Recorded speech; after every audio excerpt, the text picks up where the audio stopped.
Ryan, welcome to this is an unnamed podcast, but what I want to do here is 3 years ago, which feels like a crazy long time ago. I invested in Primer and wrote a deep dive on the company and rereading it. Some of it's held up really well. Some of it has like completely evolved. And you've like kind of as my thesis has evolved into vertically integrated companies taking on kind of these sclerotic incumbents. Primer's kind of like moved into that position as well. In this case, like it's a sclerotic incumbent that I didn't think was touchable, which is the United States public school system. And so I'm really excited to kind of talk to you just on what has changed and like what all of that is and what all of that has looked like. So thank you for doing this little experiment with me. Yeah, always happy to hang. Well, so I think, there's a few investor updates that kind of like I look forward to every month, and Primer is one of them. And right up top, you say, and you have, I think, maybe every investor update since the beginning, this is a civilizationally important problem, and we're willing to go to war to solve it. Why is fixing K through 12 education civilizationally important, and how are you solving it? What does it mean to go to war? A couple ways I would answer. So there's one, I think K-12 education in the US is one of those like boiling the frog. It's kind of like the national debt where it's like you talk to anyone, like the mainstream view is like, hey, this isn't working. This is probably totally unsustainable. But it's like, it's sort of like, it's not acute. It's never acute enough that it's like, we have to solve this right now. There's, I would argue that the compounding effects of an interest rate are very similar in the negative direction, are very similar to the compounding effects of an education system where, according to the latest NAEP scores that came out, 80% of eighth grade are not on grade level on one of the core subjects. At some point, that catches up with you and has really, really bad downstream effects for the rest of society, whether that's overall life happiness or career prospects or percentage of families that stay together and, have kids and have lives, or just overall human flourishing. And so it's this interesting problem where it's sort of like, it's like cool to like armchair quarterback this on Twitter and talk about how bad public schools are or whatever. But it's been a very sort of intractable problem, and historically one where it's been almost impossible to solve the core problem. And so everyone's just tried to solve these like small orthogonal problems, which in some ways actually like which we can talk about if you want, we sort of spent a little bit too long solving one of those, I think, orthogonal problems instead of just going after the absolute hardest problem as fast as possible. And so you have like, people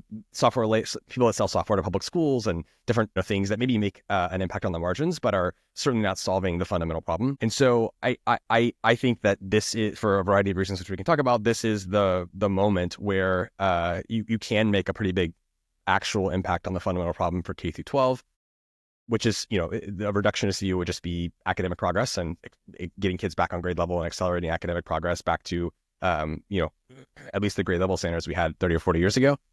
But in a more philosophical view, it would be things like, students having a better shot at reaching their potential, or, living a life where they truly flourish, or being excited about coming to school every day, or whatever, sort of more higher level metric you wanted to use. And then I think the go to war part is as much a reminder for our team as it is for everyone else, which is that this is really, really hard. And there's a reason why no one has succeeded at this. And the incumbent machine is very, very good at making sure that all other alternatives and other supply is choked out of the market, and making sure that the sort of current status quo stays the way that it is. And so I think that without the posture of this is going to be a fight and we've got to be ready to come to that fight, you end up, you could end up with a demoralized team. You can end up not being aggressive enough. And we've sort of taken the posture from day one that this is going to be probably the hardest thing that any of us ever do. And we need to wake up every morning, ready to take some punches. Otherwise, you have no chance of, surviving long enough to actually make the impact that you want to make.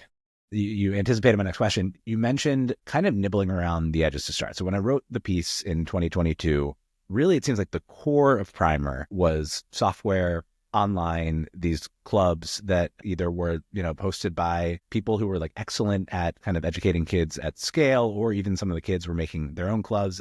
It has all of these like internet benefits where, you get the absolute best teacher in the world. And then you get these network effects almost from more people join. You can find more people to be a part of your club, and like all the things that like historically you want in your business. Those things felt like they were kind of nascently there for Primer.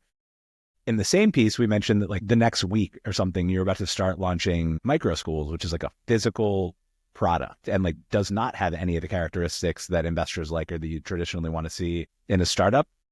Since then, you've leaned like pretty heavily into Microschool. So like what changed from being a kind of software first company with a little bit of a physical thing to a vertically integrated company with physical at its core and then software kind of enhancing that? So I mean, the original vision for Primer in our very first memo was always to eventually get to Microschools. It was to get to the education that I had growing up. And we had this, I think, too clever by half plan, which looked really good in an investor deck and had a lot of theoretical benefits, but in practice was very difficult to execute on, which was that we were going to build, and we did build, this online platform where ambitious kids, homeschooled, private school, public school, could work on projects together, and they could be student driven or expert driven. And we were going to get geographic density in key markets with that platform. And then we were going to launch Microschools in the communities where we had the most geographic density. And we were going to have this sort of zero CAC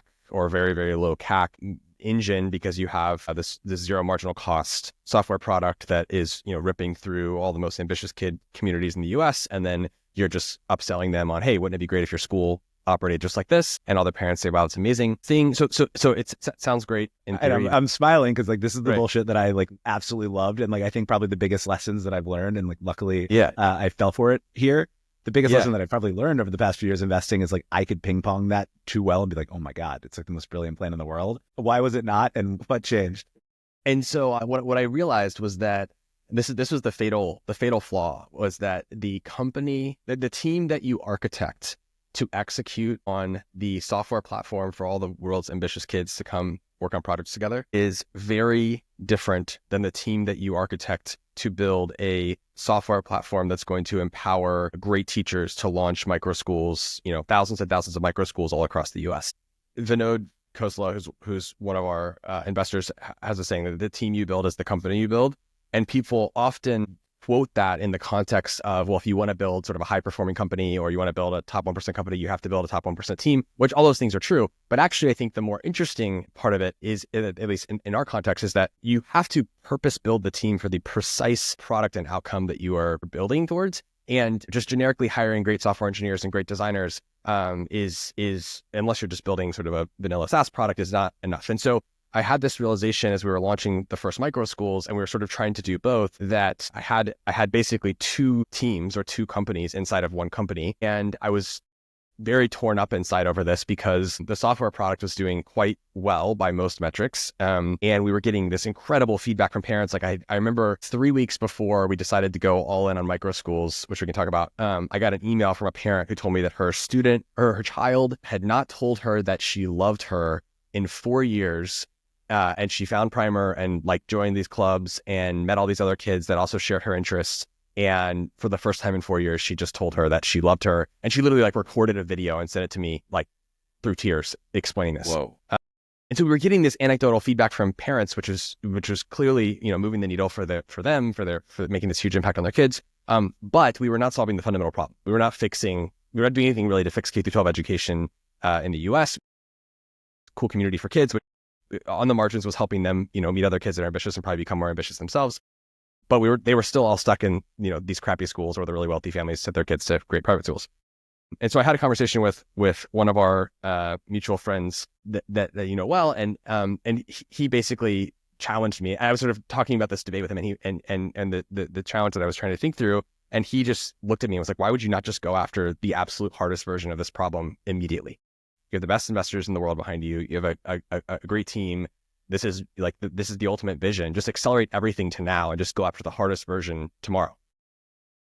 And I was sort of already like leaning towards some version of that. But we had all these kids and users that were really excited about the product. And so we ended up doing that. And I was able to kind of build the conviction internally. And it was a very difficult decision. I probably should have done it way faster. But we took all the software that we built, we put it inside the Microschools, and then we went all in on Primer Microschools. And that is, what we've been working on for the last 2.5, 3 years now. Fundamental problem. It is a 1-for-1 replacement for public schools, private schools, charter schools. Teachers that love their community, that want to serve their community, can use our software to launch their own school, and then give kids an alternative that is typically either free or very, very low cost and will outperform almost any school that they're in currently.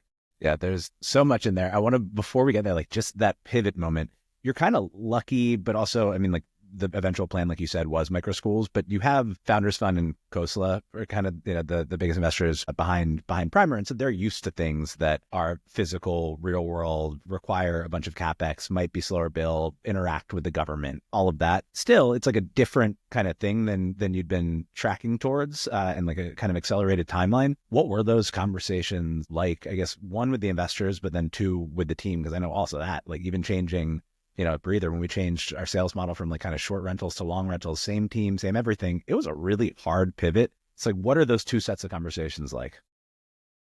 The investor side was, I mean, I think for early stage companies, great investors are betting on the founder and to some extent the market. And that's it. So the investor side was very easy. It was sort of immediately like, all right, if you got commission, sounds great. Like, let's talk through the plan. How can we help?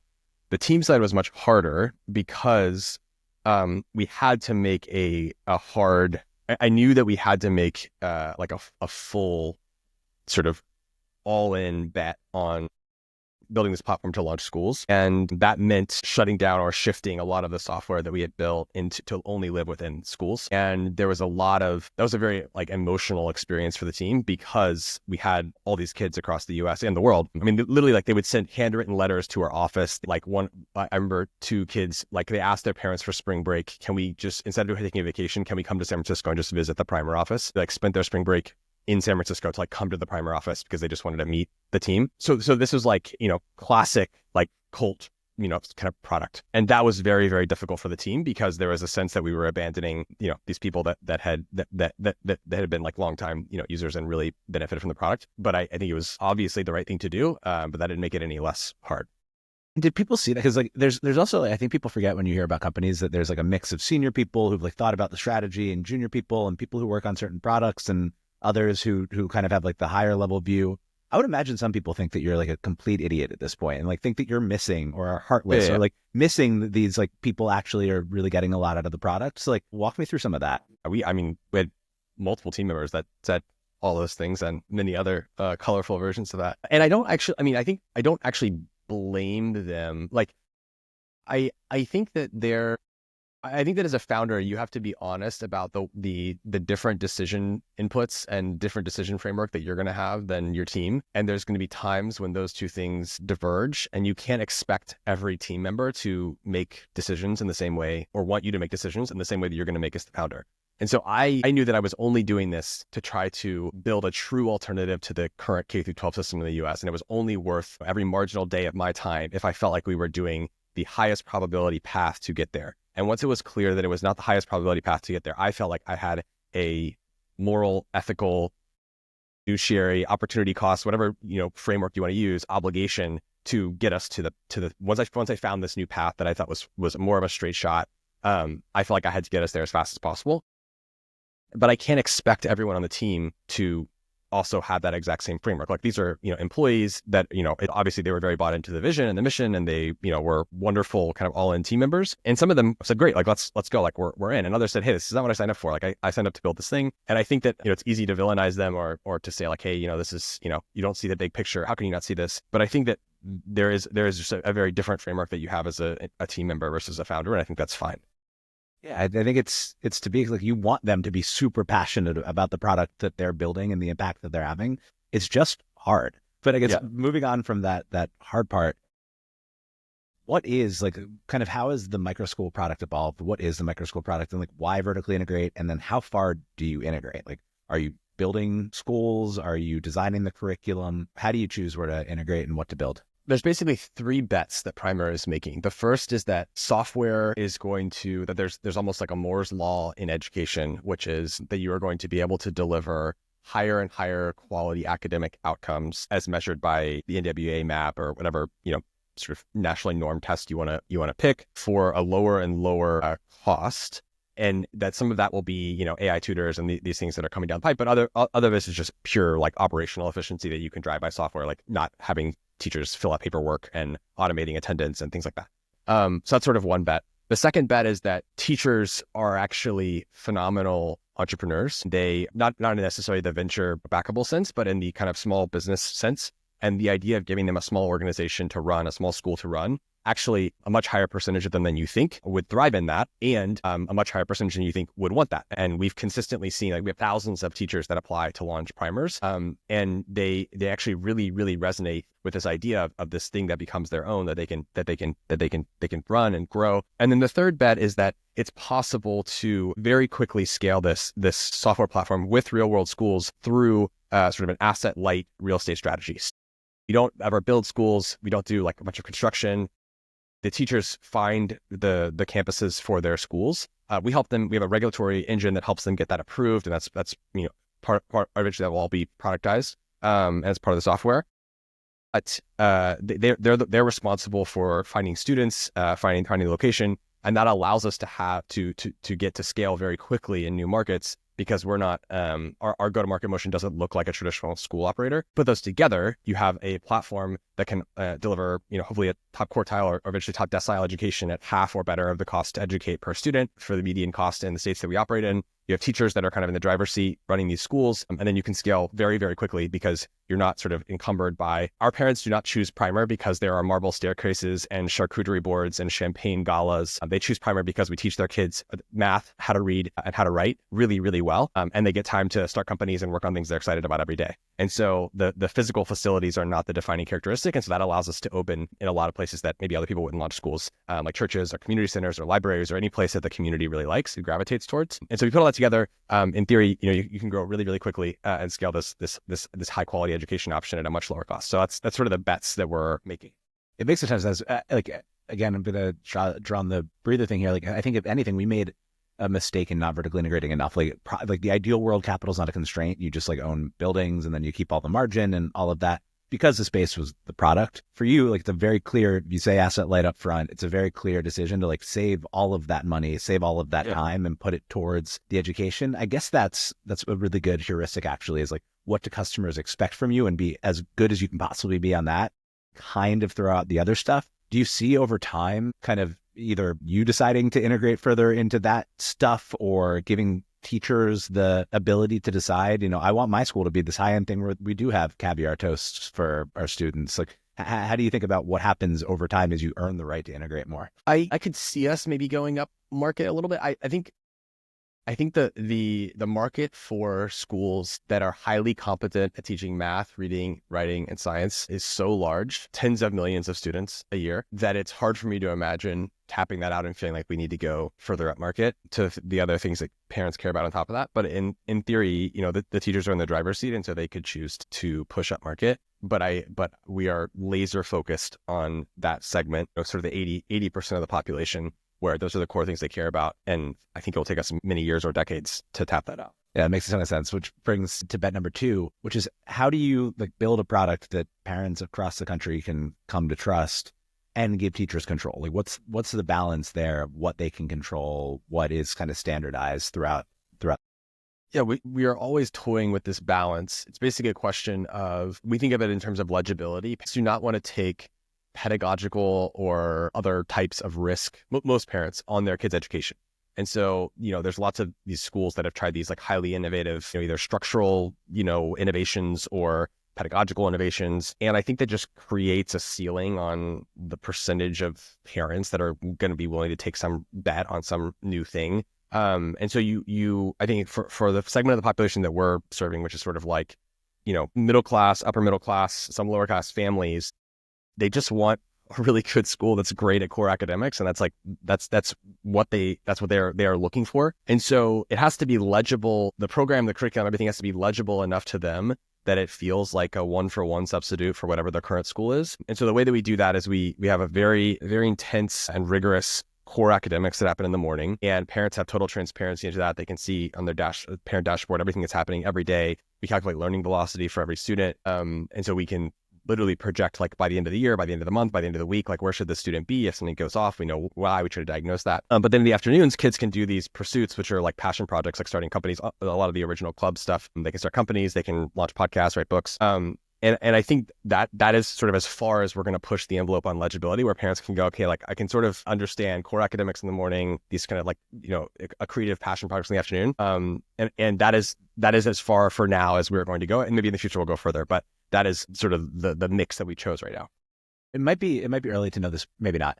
Uh, how much does having the passion projects impact the kid's desire to learn in the kind of morning core session? I ask because my son, I mentioned this briefly in a newsletter, but my son wants to build worlds. And now I can teach him, I can tell him to do anything.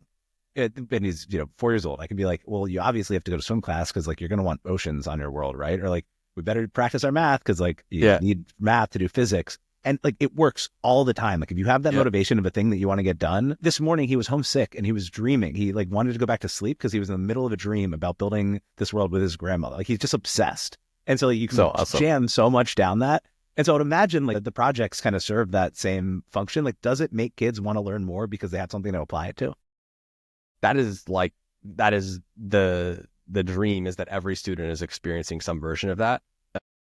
In practice, it's very difficult. So one of the things that we do academically is that every student has a personalized academic plan based on where they are. And so it's hard to ensure that every student's project that they're working on, directly ties in with where their academics are. But in theory, that is as where the software we built will get to. That's the long-term goal. There's some, you have to be careful because you want there to be some intrinsic motivation. It's not just purely to unlock, this other passion project later. But the version you're talking about is not as reductionist as just, hey, if you do this, then you get to do this fun thing. It's actually, hey, we need to learn math because it's going to help you build a more robust world or understand how, this part of the world's going to work. And that, I think, is the connection at its best. And so in theory, that is what we will get to. In practice, it's very hard to do that for thousands and thousands of kids that are all different academic levels, but that is eventually the goal. Totally. All right. Which, that perfectly leads us into bet number one, which is the software. I love the idea of kind of Moore's law for delivering quality education. What are the different dimensions? You see the chips have gotten cheaper and they've also gotten better. Are you kind of on this software trajectory or, this slope where in 2 decades we wake up and primer is just the cheapest, but also the best education that you can possibly get? How does that play out over time?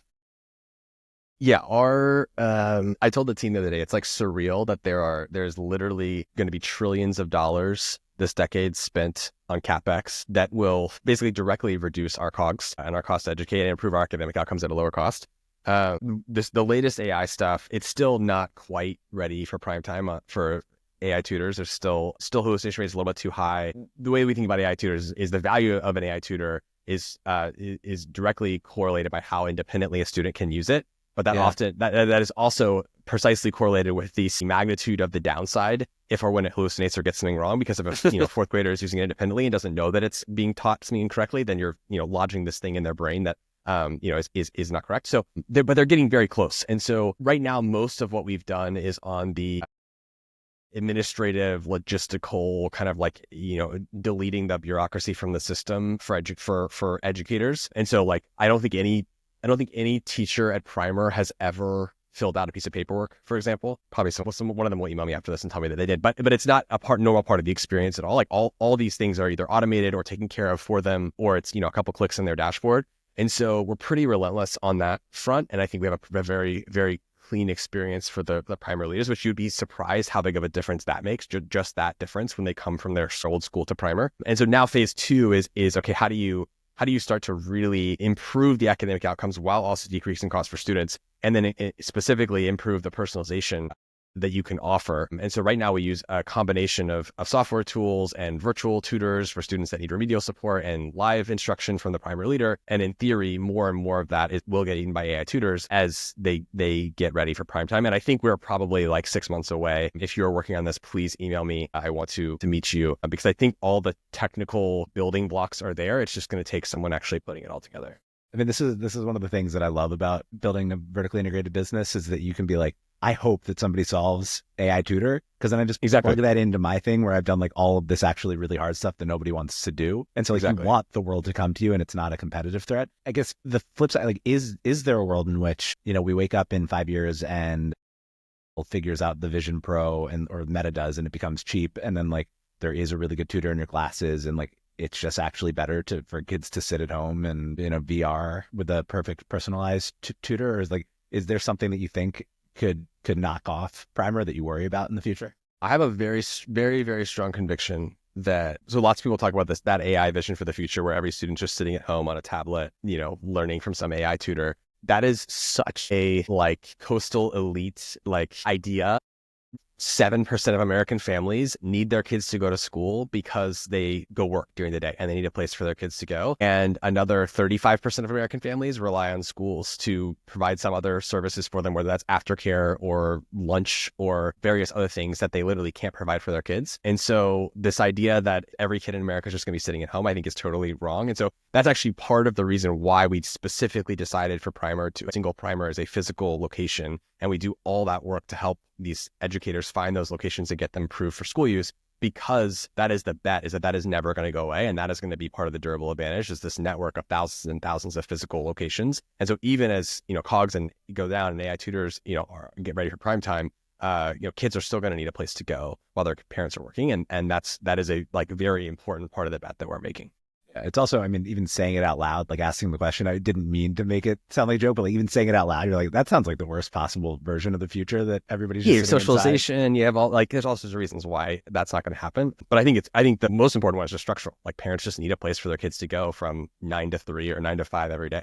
Yeah. So obviously right now, we can get into it. Right now, that role is often served by the public school system in the US. Feels like things are really moving Primer's way on the government side, but I would just love to could you give us a snapshot in time of why the opportunity right now to kind of rebuild the system that does so much for so many people right now, why that opportunity exists right now from a government perspective, and then we can deal with the antibodies and all sorts of stuff that comes with that. I think coming out of COVID, a lot of two important things happened during COVID. One, I think parents got a different and higher fidelity view into aspects of their kids' education. They were, kids were at home, and so they saw more of what was happening from an academic perspective. And I think a lot of parents rethought education. And then on the teacher side, I think a lot of teachers got burned out and kind of like, hey, there's got to be something better. So that's one component of it. And then I think that caused or accelerated a lot of the regulatory bodies, whether that's state, local, federal, to think about alternative structures for K-12 education. And so we had this pretty contrarian view when we started Primer, which is that eventually microschools and these kind of smaller innovative schools would be a very significant portion of the US K-12 education system. And basically everyone thought we were insane. And now maybe a lot of people still think we're insane, but fewer people think we're insane. And you can at least squint and see that this could happen. So I think we've had the state level stuff is probably where the most drastic changes happen over the last 4 years, where you've had 17 or 18 states come out and say, hey, we're going to create state scholarships for families, basically a tax refund. If you're paying property taxes and, state and local taxes that go to fund the public school system, if your kid does not use that public good, you can get a portion of that back and you can use that somewhere else since you're not consuming the good that you're paying for. I think started as kind of a niche, idea. And then now it's just cascaded to, I think the majority of states will have those programs by the end of this year, which was sort of unthinkable 5 years ago. And so parents are now, I think, in the driver's seat. The meta here is that the parents are now have higher agency over their students' education. And I think there's less of this just pure inertia towards the public school system. And part of that is psychological from parents coming out. Part of that is regulatory from states kind of rethinking these programs. But that I think is sort of the meta thing that shifted over the last 5 years.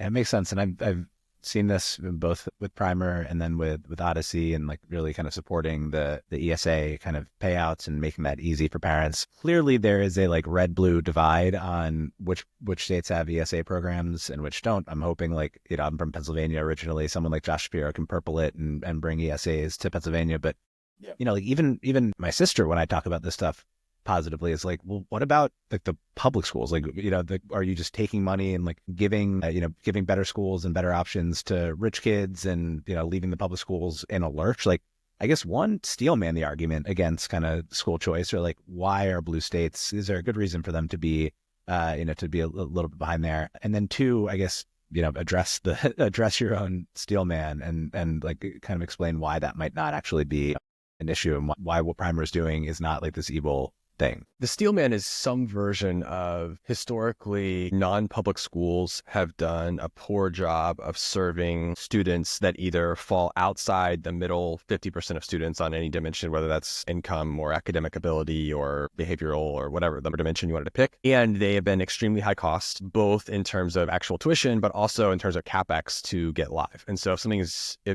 very high CapEx effort, meaning for folks from the term, meaning like the initial costs that are required, whether that's real estate or otherwise, to get the thing spun up. You have this issue where in like highly rural areas and lower income areas, no one's going to go through all the trouble to launch a non-public school. And so in theory, if you give parents back this, this portion of their taxes that they pay for public schools, that money ends up just going to existing private schools. No new supply comes onto the market in rural areas or low income areas.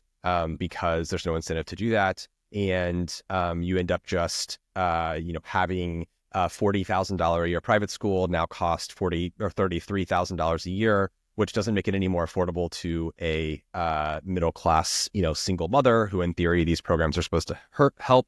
So this is all just sort of one giant, handout or something. And I think that is sort of a very narrow, it is true in the most narrow sense if you assume that it is just a subsidy of demand and it doesn't impact supply in any way.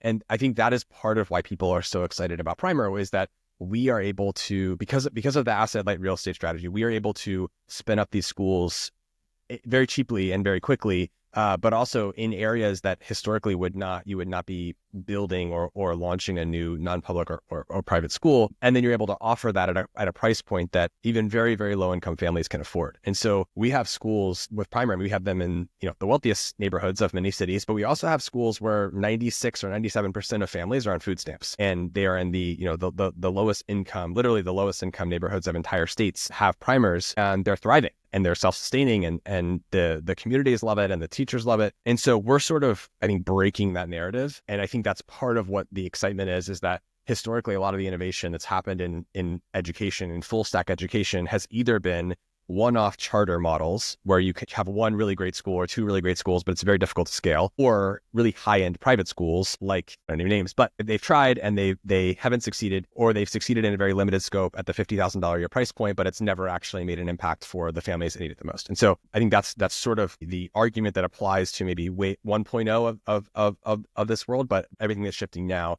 I think, sort of bucks that argument. Yeah, I mean, it sounds like the 2.0, like it is a very interesting and disruptive, and I hate that word because it's overused, but like disruptive thing when you can actually bring the cost of the education down as you're getting these subsidies, like where at some point, if you're on that Moore's Law curve, at some point, the ESAs, which are, some states, I'm sure like as low as, a couple $1,000 up to max of $8,000 to $10,000, at some point you should be like the all-in cost should be below that. Like what is the primer, if you're willing to talk about it, primer costs to serve now versus what it costs, public school in a similar area to serve a student's education? We will have, we've not talked about this publicly. We will have 100% free primers live in August of 2026. Zero tuition, no out-of-pocket tuition for parents. Just use the state scholarship, and we are very, very confident in that. That won't be every single primer, but it will be a lot of them in several states. And we will probably have one or two of those piloting this year in August. So that is the future. And that's part of why I'm so excited about all the stuff that's happening on the software side is you can deliver these incredible academic outcomes at a much lower price point than it was ever possible. And so when you pass those savings on to parents, these programs end up being able to have the impact that they purport to have, which is for families that can't afford a better alternative. It's giving them access to something that they never would have been able to afford otherwise, and a much better education for their kids. That's amazing. So free for the families, just like public school would be. Taxpayers save whatever the delta is between what it costs primer to serve and what it costs state schools, what it costs the local public schools to serve. And you have this education that is improving and keeping up kind of over time versus one that is just because it's part of a bigger kind of system, slower and harder to move. It's like a win-win-win. We were talking beforehand a little bit though that there's some people who are not as psyched about this. What's your experience been with the unions? What to share here? The incumbents are very good at staying incumbents. Is something you learn in in this world. And I definitely did not fully appreciate that. I think I had some broad sense going into starting to build Primer that was the case, but I did not appreciate the extent to which it was true. And I thought of it more in the sense of, sort of like acute attacks, which have happened, and we have crazy stories to that end. It's actually the harder thing to overcome is the structural extent to which the kind of incumbent education system has captured every type of regulatory body that acts as a gatekeeper to new supply coming onto the market. And so everything from land use and zoning to other like regulatory state level or local level regulatory approval that you have to have, all of these things are, you end up in a situation where it is very, very difficult for a new supply to come onto the market. And there's not one individual that's like sort of culpable for this. It's that the entire system is designed to ensure that you can't get new supply onto the market. And that's part of the structural stuff that we spend a lot of time fighting. How did you, I mean, you had a big win on that front in Florida. How do you win it? Is it just like waking people up and tapping them on the shoulder and being like, hey, while you weren't looking, it was illegal to launch a school in, this open public space? Or is it harder than that? Like, what does it look like to change all of that? Part of it is like the you can just do things meme. Like I've heard from so many, I talked to someone who was like, yeah, for the last 12 years, I've been trying to figure out how we can fix, zoning for new schools. And we just wrote some legislation and found some legislators that were excited about it, and we got it passed. And so we changed state law in Florida and opened up 50,000 new locations where you can open a private school. And everyone was like, everyone in that space was like, wow, this is amazing. Like, never thought we would see the day. I mean, it wasn't easy, but it was not in the top 10 hardest things Primer has done, and probably not in the top 100 that we will do. And so it wasn't objectively that difficult. It just was no one had actually gone and tried to actually do it. And so there's things like that we try to tackle and spearhead. But it's also, I think it's one of those things where until you are in it, it is very difficult to understand the specifics of what makes it so hard. And so you have many well-intentioned people, in the legislature and different governing bodies who think that they've sort of solved these problems and it's not that hard. But when you're in it and you're actually, trying to launch schools, you learn the actual mechanics and where the friction points are. And so in some ways, you kind of have to do it to figure out what's broken. And we were in a unique spot to be able to go fix it after that. The cynic view on this would be there's a lot of different types of cynic view. The business cynic view of this is like, damn, you're doing a lot of hard work to build an ed tech company, and aren't these the worst businesses of all time? Like, what is the market opportunity? And when you think about Primer as a business, how do you think about that and what the kind of upside is there? For basically for the last 50 years, the only thing you could do in the education world was this sort of thin slice of the market that we called ed tech, which was basically software that was either sold to public schools or to parents. And it was this very thin slice we spend $1.5 trillion a year on K through 12 education in the US. It was this, tiny little, low tens of billions of dollars spent, component of that.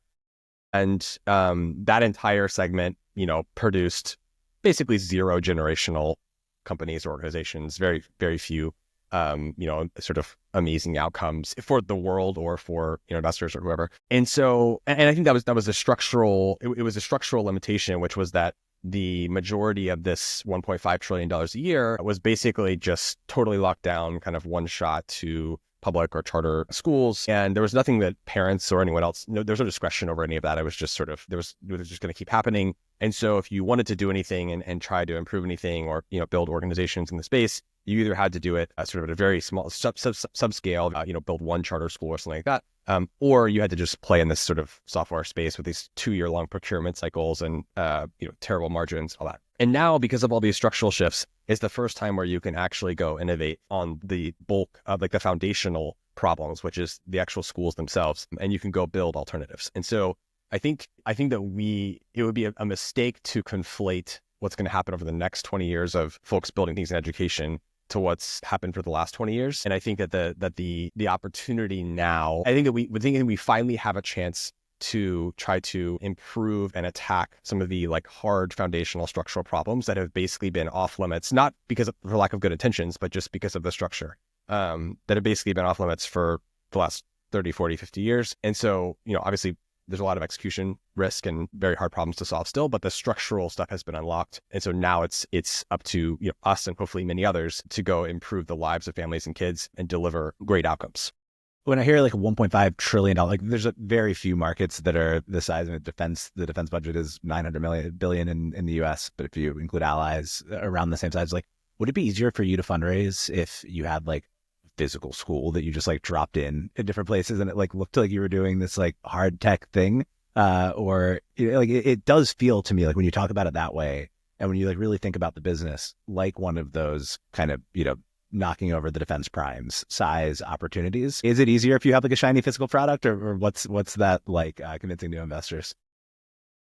We've been pretty lucky on that front. I mean, we have a great group of investors that are very like long-term ideologically aligned. And so I think we are very lucky. And I think that, part of that is that our team is this mix of people that have come from the traditional education world. So we have people that have built some of the most iconic schools in the US that have, sort of have a lot of hard-won battle scars and have been doing it for decades. And then we have people from the tech and startup world that have, built, many iconic software companies and, been early at places like Uber and Coinbase and other companies. And so I think that mix, has allowed us to attract a bunch of very high caliber capital.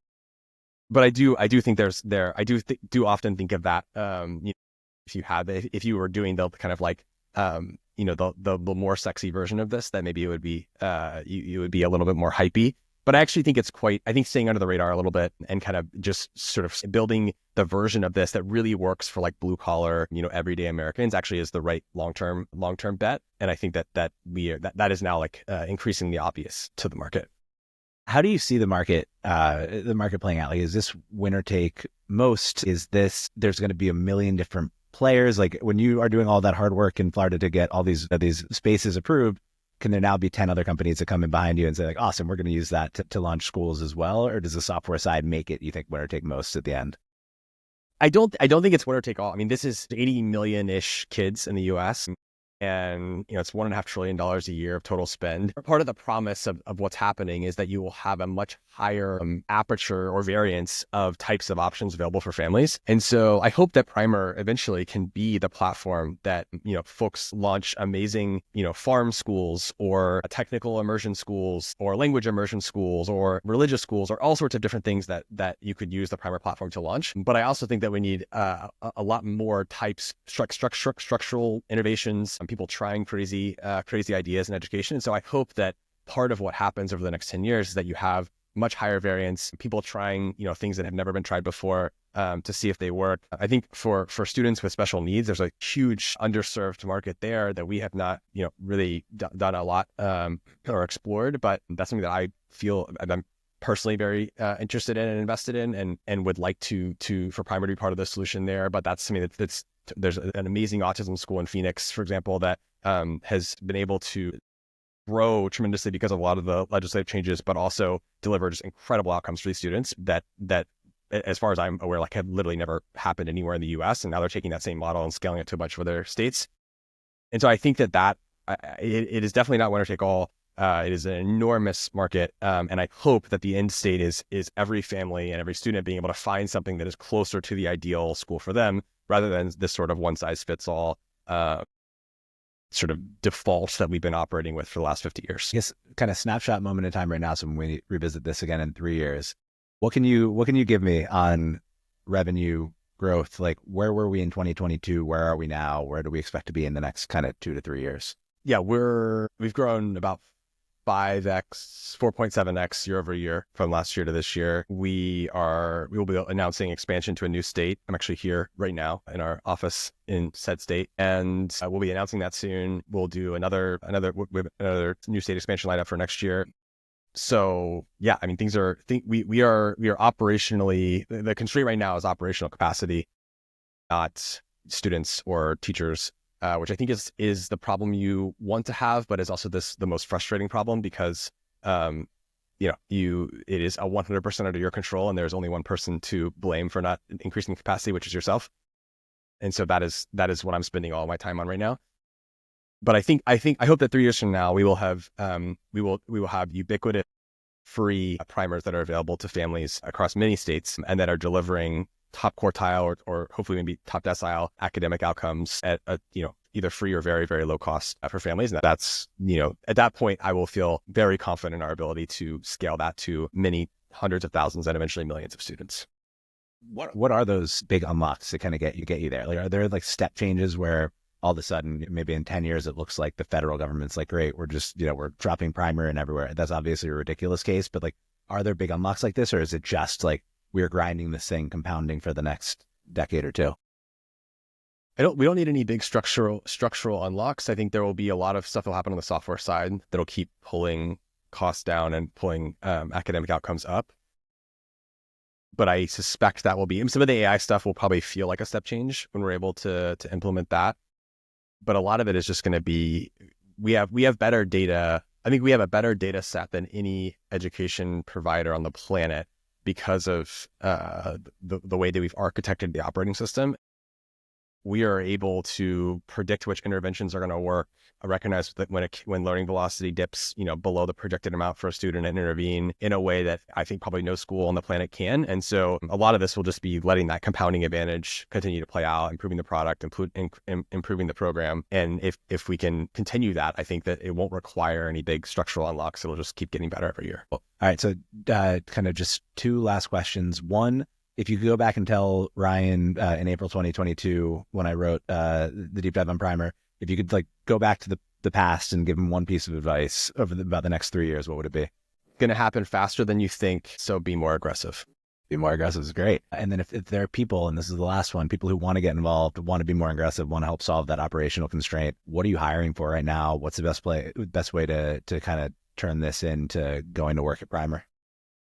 Hiring for almost every role across the company: marketing, growth, operations, admissions, engineering, design, product, education. So email me r@primer.com if you have a proclivity towards the types of problems that we've talked about and you're interested in working extremely hard on trying to solve it. It will be the hardest thing you've ever done, but it hopefully will be the most meaningful work of your life. And if you're a teacher that's interested in launching a school either in Florida or Arizona or other states, please email me because I'd love to add you to the list and get you involved in that when we're ready. Ryan, thank you for doing this. I definitely get excited when I write about companies, and somehow as excited as I was when I wrote about Primer in the beginning, just kind of getting to know you and the company more over the past 3 years. Like, this is just a massive opportunity that if it goes right, you can't think of a bigger lever on kind of everything downstream. So I can't wait to do this again and kind of follow this story over the next 3 years. But thank you for doing what you do. Thanks, Packy. Always fun to hang.